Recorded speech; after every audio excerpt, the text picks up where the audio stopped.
Hello students, welcome to the class. All of us must have faced some situations in our life when we were in some sort of crisis, when we felt distressed and unhappy. Probably an initial reaction would be wanting to be left alone. But immediately or some time after that, all of us feel the need for some sort of support, for someone to help us out.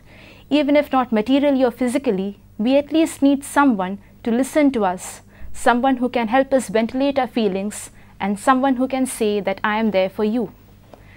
This, in other words, means that we as human beings are social animals and we essentially require social support. Bringing social support to the field of stress. All of us know that people who have greater perceived coping resources are in a better position to deal with stress. And social support is in fact one of the greatest personal coping resources that an individual can possess. This social support may be provided by a number of persons, for instance friends, family, acquaintances, colleagues, associates, and a lot more. Although the concept of social support has been widely researched and a number of definitions of social support have emerged, still no single definition of this concept exists. However, we can use the definition of Brannan and Feast, who provide quite a comprehensive one. They define social support as referring to the variety of material and emotional support that a person receives from others. Now, generally, people who have a high level of social support also have broader social networks and a large number of social contacts, whereas people who are relatively socially isolated also possess a correspondingly low degree of social support. Although this is generally the situation, this is not the gospel truth either. Many a time, in spite of having a great degree of social contacts and social networks, we find that the number of people willing to offer us real assistance are quite few. This brings us to the important concept that it is not just the quantity but also the quality of social support that matters. And at times, even people having few sources of social support, but sources that are good and closely knit, such as a very good family and very good friends, can receive a substantial amount of social support.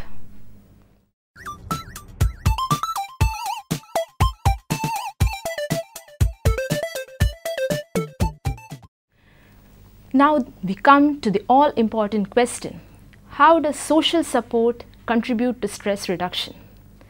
Social support can contribute to stress reduction by means of the three broad functions that it undertakes.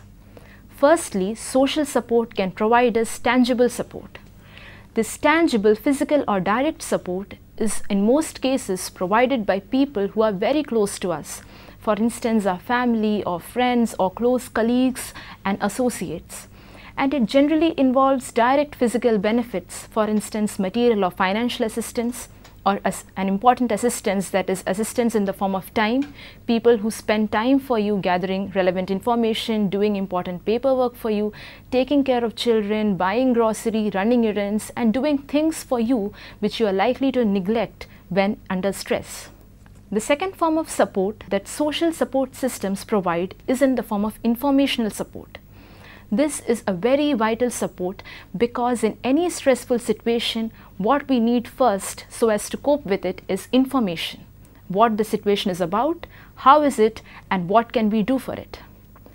In such situations, our social support systems can provide us information by gathering relevant information and sharing it with us.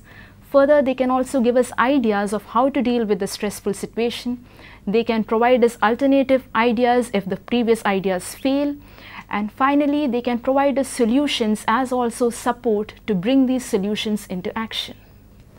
A third form of support that social support systems put forward, and perhaps the most important form of support which we usually neglect, is emotional support.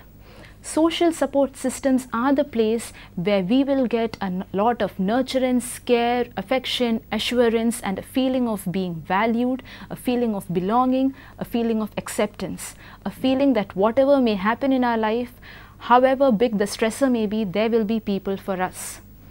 This kind of emotional support is most important, especially in situations of chronic and severe stress, for instance, chronic illnesses. In such situations, no amount of material or physical support will be able to bring a sure shot and immediate solution. What we need at this time is the emotional support so as to give us the strength to see through the situation which is prolonged. Social support in any form that I have mentioned, that is either tangible and physical or informational or emotional, we must understand plays an important role in dealing with stress, and it is because of social support that we can actually engage in positive and constructive coping.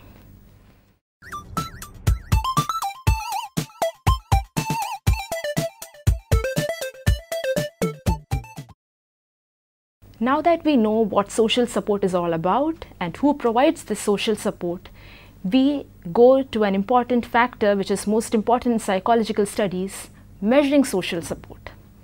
There are two broad ways of measuring social support. One is engaging in structural measurements, the other is engaging in functional measurements. Now, structural measurement of social support tend to measure the structure of the social contacts and social networks and social relationships that we have. For instance, the number of social contacts we have, whether they are primary or extended, or whether they are interlinked, and the kind of interlinkages between them.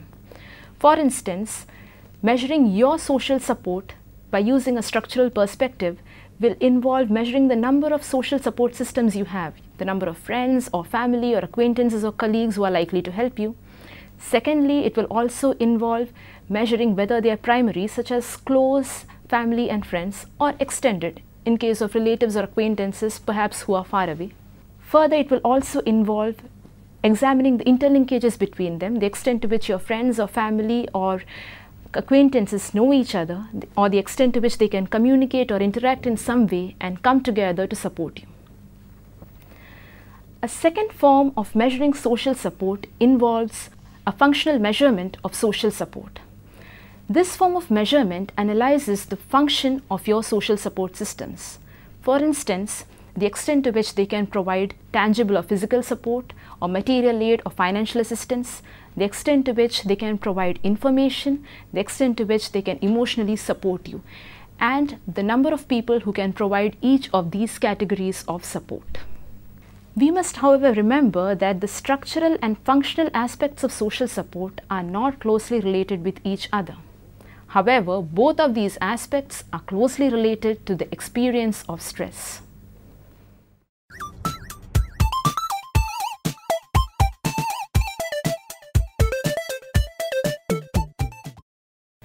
Now we come to a very important concept, that is, what is the relation between social support and health? We know that stress, especially the distressing component of stress, can have extremely negative consequences for both our physiological as well as psychological well-being. Secondly, we also know that social support modulates the extent of stress we experience and how we cope with it. These two statements also indicate an indirect as well as direct relationship between social support and health. Researchers believe that people who possess a good degree of social support and strong social networks generally are healthier as compared to people who are relatively socially isolated with fewer supports. Research by Wills in 1998 also revealed a link between social support and mortality. He found higher mortality rates among people who had lesser social support and lower mortality rates among those who had higher levels of social support. Further studies by Berkman and Swayam revealed a high relationship between social support and mortality among both men and women. And this relationship was most evident in the age group which comprises young adulthood, middle adulthood, and just after, that is 30 to 49 years of age. These research studies reveal that social support has an important linkage with the individual's lifespan. An important way in which social support relates with health is through the buffering hypothesis. We know that social support provides us a buffer against stress, and this buffer in fact extends to all the ill effects of stress, that is, illnesses and diseases. This buffering effect of social support may work through three routes. The first is through health-related behaviors, the second, appraisal and coping, and the third, a moderation of the physiological stress response. Firstly, we deal as to how social support promotes health-related behaviors. Research has revealed that people who have supportive social networks and people around them who are interested in their welfare are more likely to be encouraged by these people to behave in healthy ways during a stressful situation. They are encouraged to maintain their health, to seek medical advice if necessary, not to neglect positive health behaviors, and not to engage in behaviors that are risky for both their physiological and psychological well-being. For instance, you may have noticed even during relatively minor stressors such as examinations, you tend to forget the most important things, for instance, to eat on time, to go about your regular exercise, and you often end up eating irregular meals and eating high-calorie food. And those of you who have friends and family around you would have known that you always have people who keep prodding you to maintain your health, to eat on time, and to maintain healthy behaviors so that the examination stress doesn't take a toll on your health. On the other hand, people who do not possess such social support systems have no one who can encourage them to engage in healthy behavioral practices during times of stress. Hence, they are more likely to engage in negative health practices, they may neglect their health, and they may also engage in risky behaviors such as substance abuse or alcohol abuse or other behaviors such as fast driving and so on.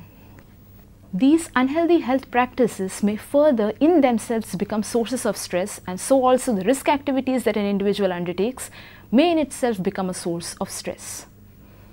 The second way in which social support engages with health and protects health is through appraisal and coping. People who know that they have a strong network of social support and who know that help is available in case they need it tend to appraise the stressful situation in more positive ways. They feel that the stressful situation is less threatening and less harmful because even if it is a major stressful situation, they have the resources with them to cope with it. On the other hand, people who have lesser social support are likely to appraise the stressful situation as more threatening and harmful, thereby leading to an increase in stress. Research by Uchino and Garvey in 1997 revealed that the knowledge of the existence of support systems proved to be extremely useful in reducing stress even when those support systems are not actually used. Moreover, even in the actual coping process, people who have a wider social network and wider social contacts are better positioned to cope with stress. For instance, they have more avenues to seek help, there are more avenues from which ideas and possible solutions to the problem may come. They have a greater flexibility to change the solution to the problem in case the first strategy doesn't work out, and they also have greater resources to implement these new solutions, thereby leading to a more positive and constructive coping and a reduction in stress. A third manner in which social support interacts with health is through the moderation of the physiological stress response. Since we know that the existence of social support leads to a more positive appraisal of stress, it automatically means that people having a good support system are more likely to see the stress as something which can be overcome, and consequently their physiological stress response will be quite less. On the other hand, people who cannot see such a support system existing are more likely to react to the stressful situation in extreme physiological ways, leading to a hampering in the functioning of their physiological systems and consequently leading to greater stress.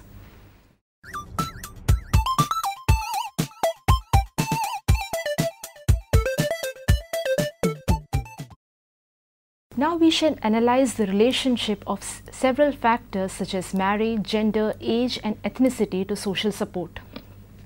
First, let us deal with this concept of marriage and social support. A happy marriage can be a tremendous source of social support, and most of the psychologists agree on this notion, because you have someone who can provide you companionship and support and someone who will be there in the same way all through your life. However, although happy marriage is a source of social support, the benefits are not the same for both men and women. In fact, men stand to benefit more from a happy marriage as compared to women. A probable reason for this interesting phenomenon is that women generally are expected to fulfill a greater degree of caregiving role both within the context of marriage and in the larger context of family, and this sometimes happens at the cost of ignoring their own needs. Further, the greater benefits of social support that men enjoy within a marriage also means that they are likely to be more affected by the death of a spouse as compared to women. Although women do not gain equal social support as compared to men within the context of marriage, they tend to gain a lot of social support from other contexts. Women tend to build large social networks and a number of social contacts which help them in many ways, especially during critical situations such as the loss of a spouse. Now we examine the relation of gender with social support. Research evidence suggests that social support is more important for women as compared to men, and women who have a low degree of social support show a greater degree of illness, disease and mortality as compared to men. However, another drawback that was observed was that when women tend to build up an excessively large degree of social contact and a social network, there is increasing stress in the form of assistance support. That is, just as you receive social support, your social support system expects you to give them support, which can at times be a source of stress. We come to the third concept, that is the relationship between age and social support. Research conducted on older men and women, that is 65 years and above, revealed that for both men and women, the need for social support increases with age, and the benefits of social support are most among geriatric clients. What is more important is that geriatric people require a greater deal of emotional social support, that is the presence of friends, family and relatives, rather than the provision of physical or material social support in the form of finances or other medical facilities. The last relationship that we are studying in this context is that between ethnicity and social support. We all know that certain cultures, for instance, Asian cultures or the Mexican American cultures, are collectivist cultures. They believe in developing extended and close family relationships as also social relationships, and consequently they are likely to experience a greater degree of social support. On the other hand, people in individualistic cultures such as the Euro-American cultures are likely to experience a lesser degree of social support.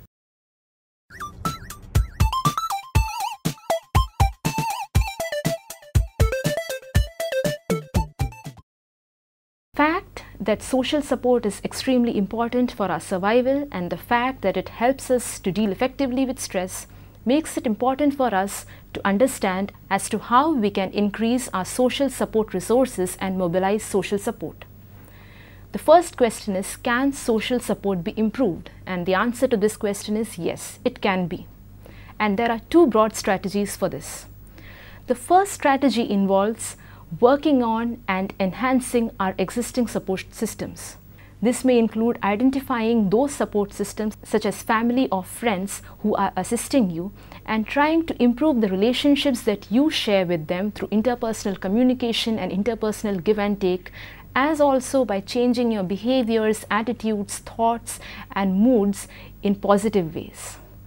The second would be to garner more sources of social support, to build up new social contacts and networks by engaging in social situations in manners that are positive.